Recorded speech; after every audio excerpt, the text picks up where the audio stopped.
You know, it's funny. It's funny when you have faith but you don't give into it fully. I always had faith that God was with me and God was seeing after me. But I never put my full self into my faith. I dipped in and out when it was convenient for me because of fear of being hurt,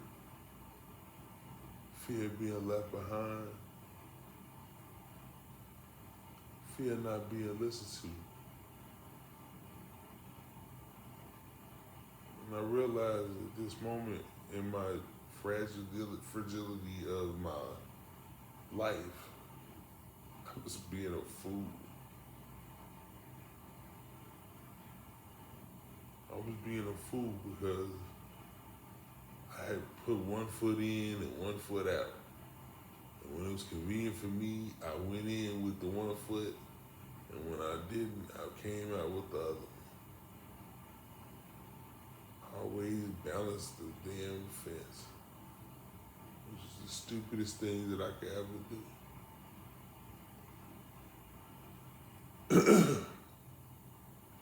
The only thing that saved me is everybody that has faith. When Mark came, Miss Edwards, Carlotta, it showed me that I had one foot in and one foot out.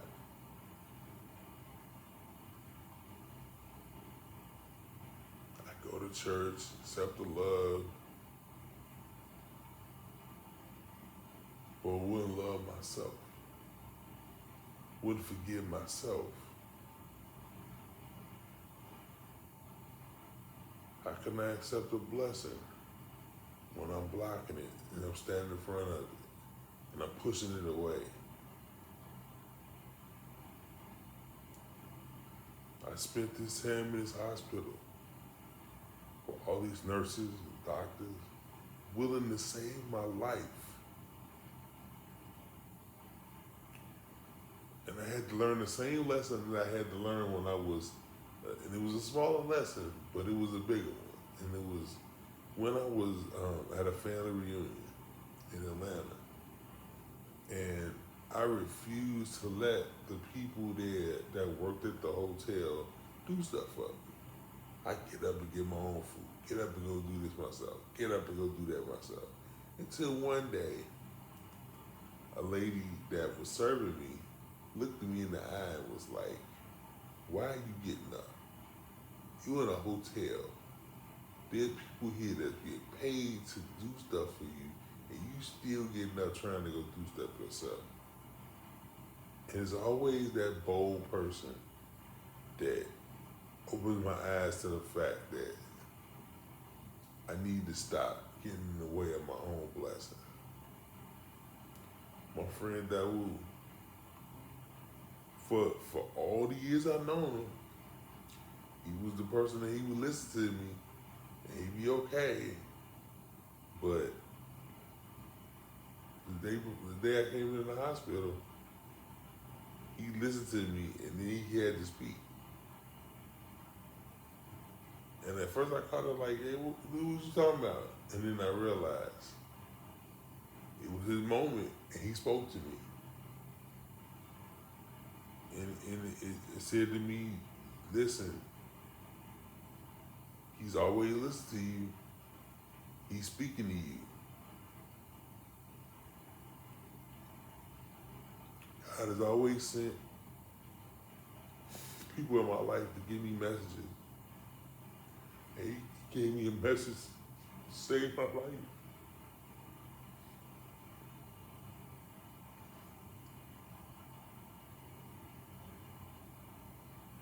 I gotta get out of my own way. It's the only reason I haven't been doing anything, being successful, being healthy. So I keep getting in my own fucking way. I keep choosing to try to control something that I ain't supposed to be controlling. So I've always been like this. I've always been one of the ones that I see this, ooh, let me go control this so I don't get hurt, so I don't get this, so I don't get that.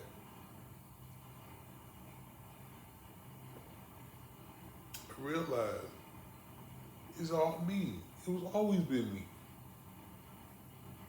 There's been people of faith around me, surrounding me, care about me, but I'm always worried that I'm gonna get hurt. So that shit in my childhood, when I trusted people and they stabbed me in the back. So I lived my life worried about the stabbing in the back. I never took any full faith in anything. I was doing something until I felt like, oh, it ain't worth it. I'm gonna go. And I walk away. I was in the Cub Scout, walked away from being a Boy Scout. I went to a WASP and crossed over.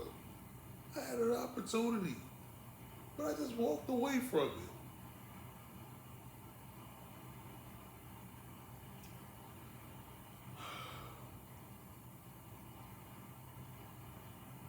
Had opportunities at every turn to do something, and I chose to walk away from it instead of keep fighting for it. I have fought for shit in my life. Maybe to live a few times. When I was in Ohio right now, but outside of that, but what?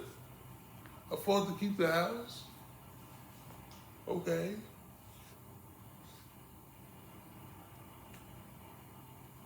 But I haven't fought for the real things in life. I remember Mr. B said to me, he said there's people waiting around for you. And I never understood what the hell he meant. Now I know what he meant. He meant that wait for me to fight for what I want to do, and take total faith in it. And not sit here on the borderline, looking on one side, looking on the other, and making choices depending on what I see around me.